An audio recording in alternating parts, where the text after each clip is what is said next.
அனைவருக்கும் இனிதான வணக்கம். நேற்றைய பொழுது போல் இன்றைய பொழுதும் மகிழ்ச்சியானதாக அமைய வாழ்த்துக்கள் கூறிக்கொண்டு இன்றைய நாள் என் சமையலறையில் என் வீட்டில் என்ன சமைக்க போகிறேன்ட்டு பார்ப்போம். கறி, அதாவது நாட்டுக்கோழி இல்லைங்க, கறிக்கோழி அண்டு நான் பாய்லர் கோழி சமைச்சு காட்டினேன். இன்றைக்கு வந்து கறிக்கோழி சமைச்சு காட்ட போகிறேன். நாட்டுக்கோழியாக நமக்கு தேடி இங்கே நகர்ப்புறங்களில் கிடைக்கிறது வாய்ப்பு இல்லை. நான் கோழி 1 கிலோ எடுத்திருக்கேன், அதுக்கு அவசியமானது. உருளைக்கிழங்கு 150 கிராம், கிழங்கு போட்டால் கறி நல்லா ருசியாக இருக்கும்.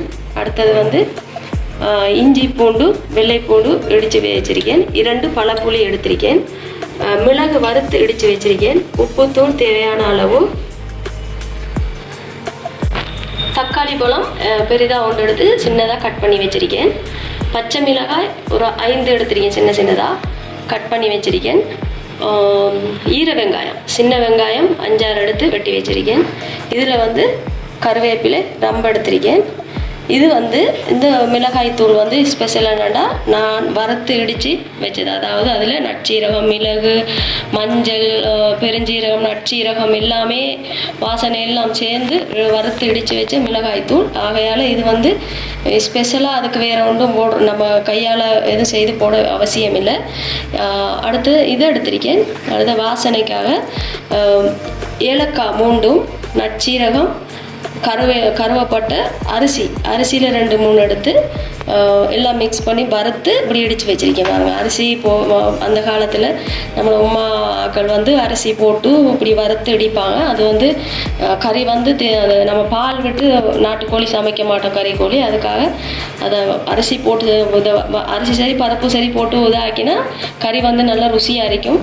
அதுக்காக திக்காகவும் இருக்கும். அதுக்காக நான் வளமையாக சமைக்கிற இது மாதிரி உங்களுக்கு எடுத்து காட்டிருக்கேன். இப்போ நான் என்ன செய்ய போகிறேன்னா, இதை எப்படி கையால் முதல் கூட்டி பதமாக வைக்கிறதுக்கு செய்ய வேண்டியதை காட்டுறேன். வெயிட் பண்ணுங்கள். அடுத்தது வந்து இப்போ இந்த கோழிக்கு என்னென்ன போட போகிறோம்னா, இந்த மிளகாய்த்தூள் போட போகிறேன். இதில் 3 கரண்டி எடுத்து வச்சுருக்கேன். 3 கரண்டி பெரிய கரண்டியில் எடுத்து வச்சுருக்கேன். 3 இதில் எடுத்து வச்சிருக்கேன். ஏன்னா தாளிப்புக்குள்ளே கொஞ்சம் போட்டு எடுக்கிறதுக்காக. அடுத்தது இந்த இடித்து வச்ச நற்சீரகம், கருகப்பட்டை, ஏலக்காய், அரிசி, இது 3ஐயும் வறுத்து இடித்து வச்சுருக்கேன். அதில் சிறிதளவு இதில் போட்டுக்கொள்வோம்.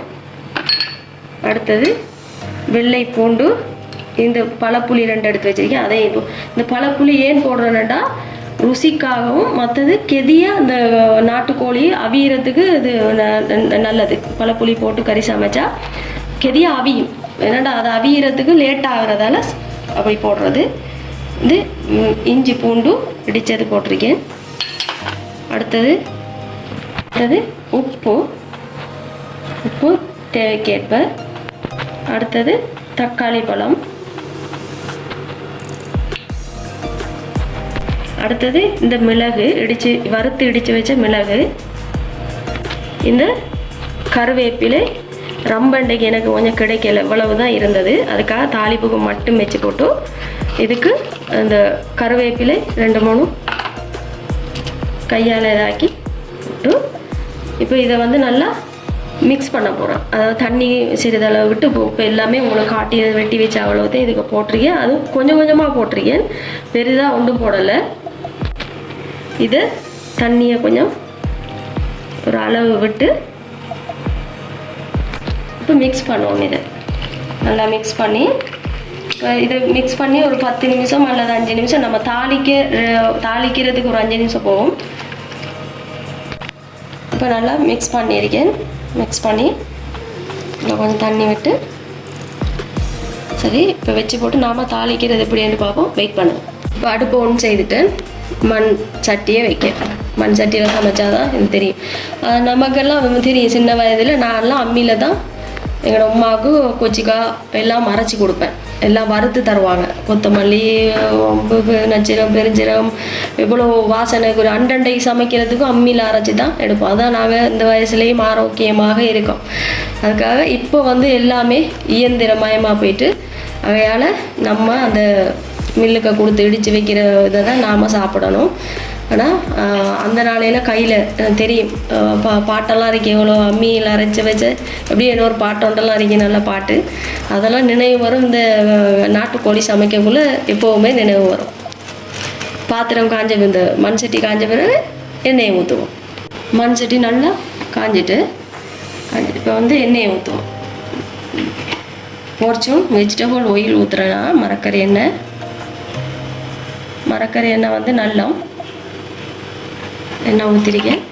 அடுத்தது வந்து இஞ்சி பூண்டு இடித்து வச்சதை போட போகிறோம். இஞ்சி பூண்டு,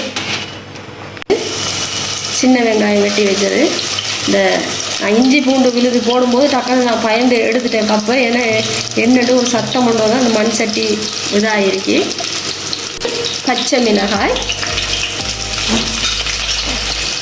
அடுத்தது கருவேப்பிலை, ரம்பை. இப்போ வந்து இப்போ கிளறி விடுறேன். எல்லாம் போட்டுட்டீங்க தானே, இப்போ கிளறி விட்டு போட்டு அது பொன்னிறமாக வர வரைக்கும் இருங்க. லைட்டாக வரும்போது தக்காளி பழத்தை இதுக்கு போடணும். இந்த பாருங்கள், இது மிக்ஸ் பண்ணி வச்சது இப்போ வடிவாரிக்கு. இப்போ எல்லாம் இதுக்குள்ளே பழம், புளி, தக்காளி பழம் எல்லாம் புளிப்பு ருசி எல்லாமே அது செட் ஆகி வடிவாரிக்கும். நாம் இதுக்குள்ளே போட்டு கறியை சமைக்கிற சின்ன வேலை தான். உங்களுக்கு இந்த ட்ரேயில் வச்சு சாமான் காட்டும் போது பெரிய வேலையாக இருக்கும். ஆனால் நாம் ஒவ்வொரு நாளும் வீட்டை செய்கிற வேலையை தான் நம்ம செய்கிறோம். அடுத்தது இந்த தக்காளி பழத்தை போட போகிறோம்.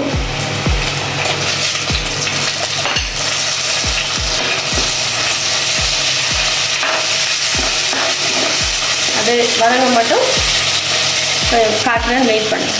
இப்போ பாருங்கள் எப்படி வருதுன்னு பொன்னிறமாக மாறுது. இப்போ இந்த டைமில் இந்த இடித்து வச்ச அரிசி ஒரு 2-3 மணி தான். அரிசி 2-3 ஒரு 5 போல் எடுத்து, தெரியும் தானே அரிசி உங்களுக்கு தெரியும். உங்கள்கிட்ட இப்படியெல்லாம் செய்வாங்கன்னு தெரியும். சில பேர் அப்படி செய்ய மாட்டாங்க. ஆனால் இனி செய்து பாருங்கள், சூப்பராக இருக்கும் கறி. கட் பண்ணி வச்சு உருளைக்கிழங்கு போடுறேன். சில பேர் உருளைக்கிழங்கு போட மாட்டாங்க. உருளைக்கிழங்கு போட்டால் நல்ல கறி வந்து நல்லா ருசியாக இருக்கும். இப்போ வீட்டில் குழந்தைகள் இருந்தால் குழந்தைகள் வந்து கோழி இது கஷ்டமாக இருக்கும் தீர்த்துறதுக்கு. அதுக்காக உருளைக்கிழங்கு போட்டிருக்கேன். ஏன்னா பிள்ளைகள் வந்து உருளைக்கிழங்கு சாப்பிட்றது விருப்பம். அதுக்காக எனக்கு உருளைக்கிழங்கு போட்டால் தான் கறி வந்து மன திருப்தியாக இருக்கும். அடுத்தது வந்து நான் எடுத்து வச்ச அந்த மிளகாய் தூள் லைட்டாக போடுறோம். போட்டு இது நல்லா இதாகி வரும்போது இந்த கோழியை எடுத்து அதுக்கு கொட்டிடுவோம். இப்போ நான் இந்த கோழியை இதுக்கு கொட்டுவோம்.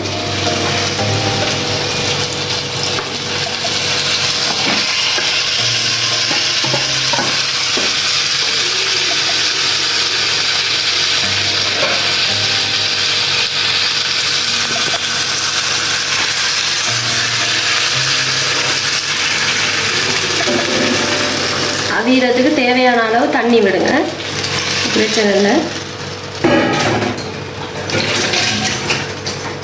அடுத்தது இதை கிளறி விடுவோம்.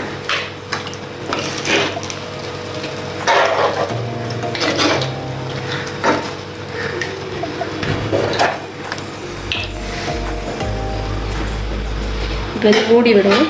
மூடின பிறகு அவியும் போது நான் காட்டுறேன். இப்போ பாருங்கள், கறி கொதிக்குது.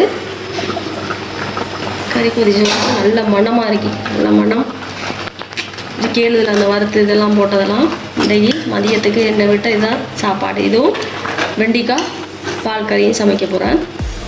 பாருங்கள், உங்களுக்கு ஆனம் தேவைன்னா இன்னும் கொஞ்சம் தண்ணி ஊற்றலாம். ஆனால் பால் நான் பால் போடுறதில்ல, தேங்காய் பால் போடுறதில்ல. தேங்காய் பால் போட்டாலும் நல்லா இருக்கும், பிரச்சனை இல்லை. பாருங்கள், இந்த அவிஞ்சு வரும்போது நல்லா அவியணும். வச்சோரா ஒரு 3 நிமிஷம் தான் இருக்கு. இன்னும் கொஞ்சம் கொதிக்கட்டும்.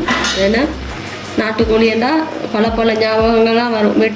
வீட்டை நம்ம உம்மாக்கள் சமைக்கும் போதெல்லாம் எப்படியாவது விருந்தாளி வந்துடுவாங்க அண்டே நாளில். அப்போ அவ்வளோ எப்படியா இருக்கும் வீட்டில் அப்படி சமைச்சு எல்லோரும் கூடிட்டு சாப்பிடும்போது. உரைப்பு சொல்ல வேணும் அந்த டைமில். வாயில் வைக்கல, அது சாப்பிட்டு முடிஞ்சால் கண்ணீர் கொட்டும், அப்படி ஒரு இதாக இருக்குது. இப்போலாம் என்ன சமைச்சா என்ன சாப்பிட்டோமோண்டே சிலருக்கு தெரியுதில்ல. ஓடி ஓடி ஓடி ஓடி உழைக்கிறதுக்கே ஓடுறாங்க. சாப்பாடு அந்த அவசரமாக எதையோ ஒன்று சாப்பிட்றாங்க, பிறகு உடம்பு தெளிஞ்சிட்டு கவலைப்படுறாங்க. இப்போ நானும் உடம்பு தெளிஞ்சு தான் இருந்தேன். அதுக்கு பிறகு நானாகவே எங்கேயும் போகவில்லை, கண்ட்ரோல் பண்ணி இப்போ அளவான இதுக்கு வந்திருக்கேன். எல்லாம் நம்மளோட சாப்பாட்டில் தான் இருக்கு. நம்மளோட ஆரோக்கியம் சாப்பாட்டில் தான் இருக்கு. பாருங்க, நல்லா அவிய வரைக்கும் வெயிட் பண்ணுங்க, நான் காட்டுறேன். இப்போ நான் கறியை ஓப் செய்ய போகிறேன். அடுப்பை பாருங்க, நல்லா அவிஞ்சிட்டு கிழங்கெல்லாம் நல்லா அவிஞ்சு வந்துட்டு உப்பு புளியெல்லாம் சரியாக இறக்கி மண்பானையில் சமைச்சா சொட்டு இந்த சொதி வச்சு வைங்க. ஏன்னாண்டா ஓப் பண்ணி வச்ச பிறகு இதாயிரும். இப்போ நான் டெக்கரேஷன் பண்ணி காட்டுற டிஷ்ஷுக்கு போட்டு இப்போ இந்த பீரிசிக்கை நான் போடுறேன். இன்னும் பாருங்கள் எப்படி டெக்கரேஷன் பண்ணிட்டேன். வடிவாரிக்கா எப்படி இருக்கு? சூப்பராக இருக்கேனே. இதை மாதிரி நீங்களும் சமைச்சு பாருங்கள். இதை மாதிரி இன்னொரு நல்ல கறியில் உங்களை சந்திக்கும் வரை விடைபெற்றுக்கொள்ளணும்னா நஸ்லானியாஸ். அஸ்ஸலாமு அலைக்கும்.